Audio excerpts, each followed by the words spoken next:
എല്ലാവർക്കും നമസ്കാരം. സുഹൃത്തുക്കളെ, ഈ വരുന്ന ഏപ്രിൽ മാസം 21-ാം തീയതി മുതൽ 26-ാം തീയതി വരെ കൽപ്പറ്റ മുണ്ടേരിയിലുള്ള ഗായത്രി ആശ്രമത്തിൽ വെച്ച് ഒരു ഗായത്രി യാഗം നടക്കുകയാണ്. തീർച്ചയായിട്ടും നമുക്കറിയാം, ഗായത്രി യാഗത്തിൻ്റെ പ്രത്യേകത എന്ന് പറയുന്നത് ഈ ലോകത്തിനും സ്വനന്മയ്ക്കും സമൂഹ നന്മയ്ക്കും ഒക്കെ വേണ്ടിയിട്ട് നടത്തുന്ന ഒരു യാഗമാണ്. അത് ഏതെല്ലാം തരത്തിൽ നമുക്ക് പ്രയോജനപ്പെടും എന്നുള്ളത് പറഞ്ഞറിയിക്കാൻ പറ്റില്ല. അത്ര മഹത്തായ ഒരു യാഗമാണ്, പൂർവമായ യാഗമാണ്.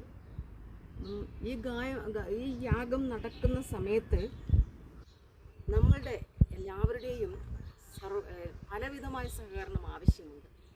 അതിൽ എല്ലാവരുടെയും സഹകരണം പ്രതീക്ഷിച്ചുകൊണ്ടും സഹായ ഹസ്തങ്ങൾ നീട്ടണമെന്നും അഭ്യർത്ഥിച്ചുകൊണ്ട് എൻ്റെ വാക്ക് നിർത്തുന്നു. നമസ്കാരം.